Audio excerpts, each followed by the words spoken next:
Director Haines, you made a statement a few minutes ago that China is looking at us as declining. Would you clarify that? Thank you, Senator.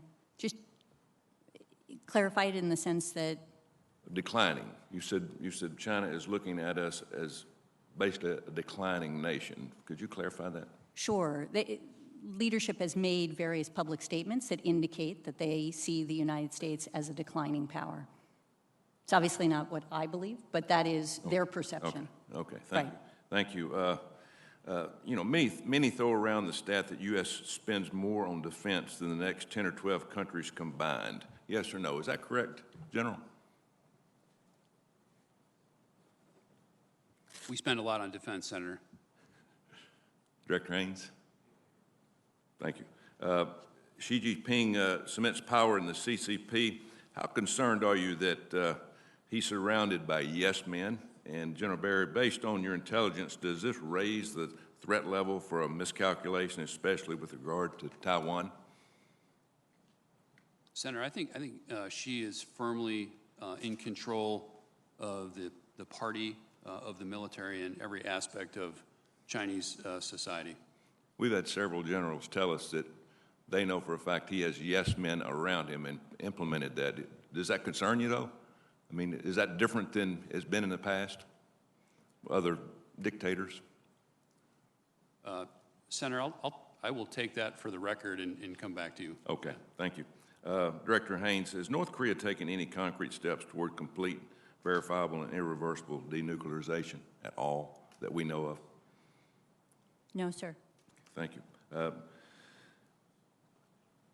You said a few minutes ago that there was an impact in climate change in other countries across the world that's causing migration. What countries are those?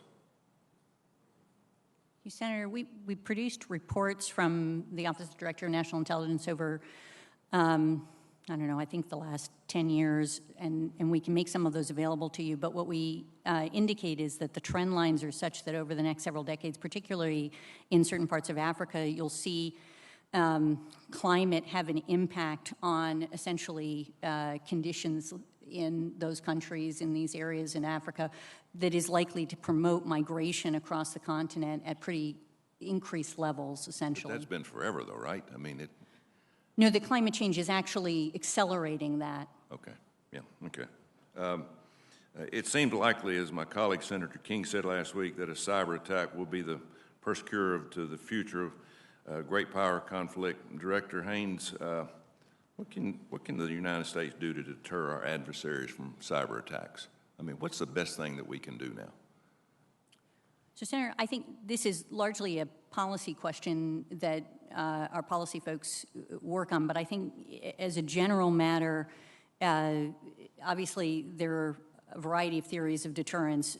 Part of it is indicating red lines, saying if you do this, we will do something that will cost you, essentially, as a consequence, working with coalition partners, allies, to raise the cost, essentially, of taking those actions, also promoting resilience generally so that the effect of their actions are not as damaging as they might otherwise be, variety of things that can be done to create, essentially, a framework of deterrence. Thank you. Thank you both. Thank you, Mr. Thank you, Senator Tuberville.